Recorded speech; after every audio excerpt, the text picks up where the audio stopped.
Nothing noble about suffering. What's noble is how we meet it. And yeah, there's this idea that suffering is somehow a good. If suffering were a good, then you could, it'd be easy. We just prescribe suffering for everyone. And it doesn't make any sense.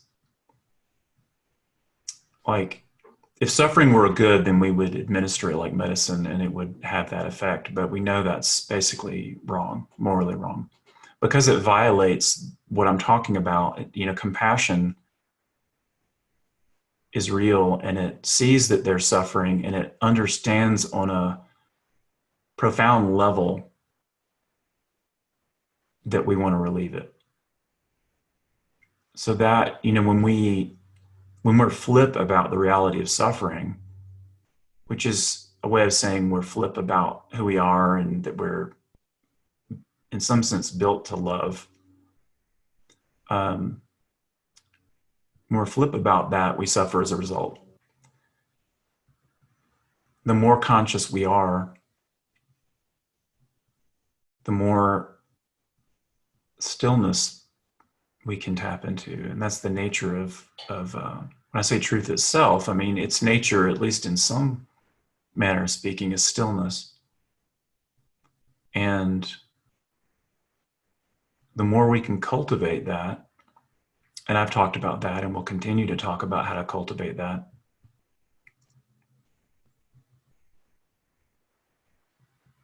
we'll notice violations of who we are, but in particular, who we are as human beings, connected spiritually.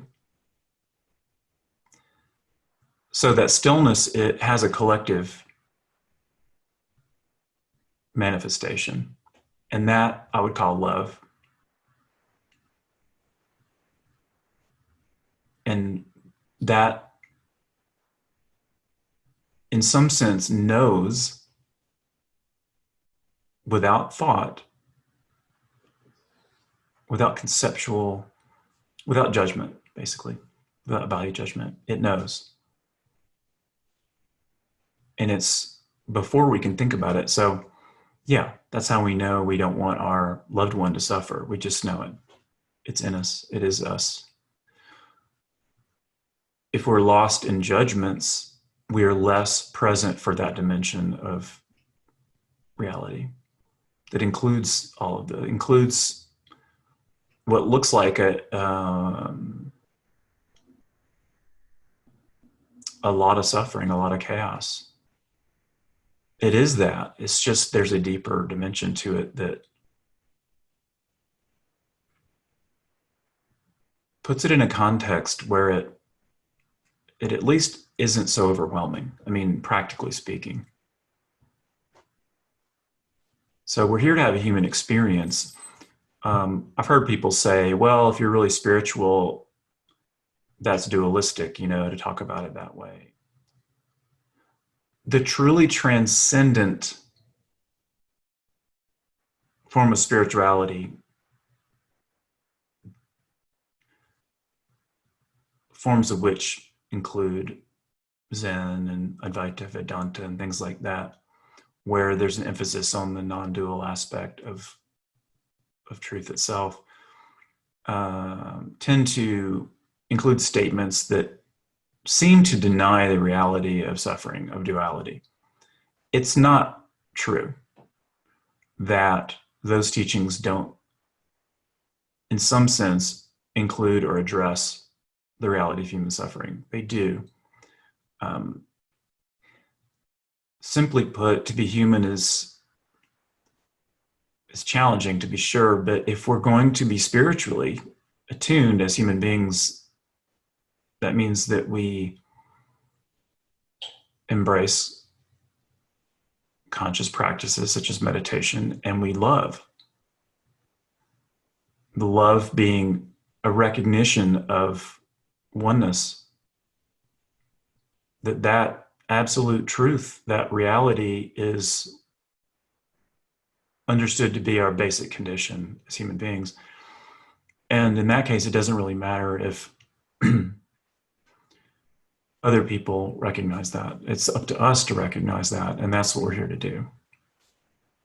So when people skip over that part and bypass it, I mean, really, the word that comes to me again is juvenile. Like, it's like, okay, well, if we're evolving, if we're having a conscious evolution on the planet, that's kind of a juvenile form of it. And, it should be, because it is. Like, that whatever sense that we have of spirituality writ large is pretty juvenile. And I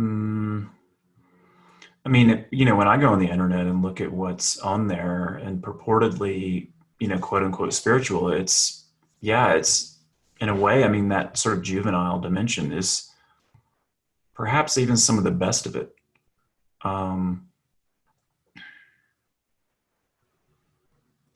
So if someone says, yay, global awakening,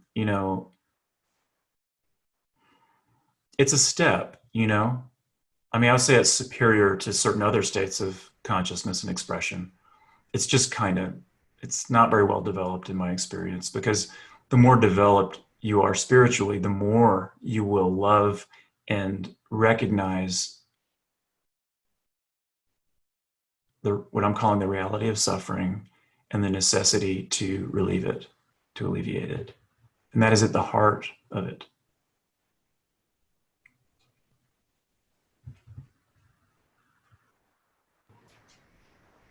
When I woke up, it was clear to me that it's such a beyondness, it really is transcendent in a certain way that's hard to explain, and that's wonderful. It's just that it includes everything. So yeah, it includes suffering, and it manifests really as love in a practical sense, or in a lived sense. That's why compassion is so important, so central to Buddhism, for example.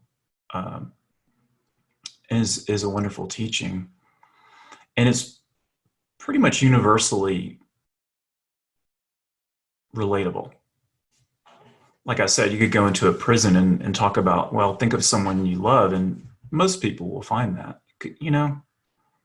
It could be another inmate. It could be, we can't really live without love. It's like food. So you think of someone that you love, and immediately you don't want that person to be harmed.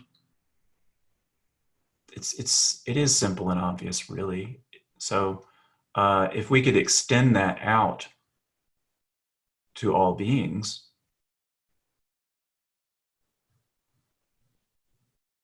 and there are practices for that, as you know, it makes us more profoundly human and more spiritual.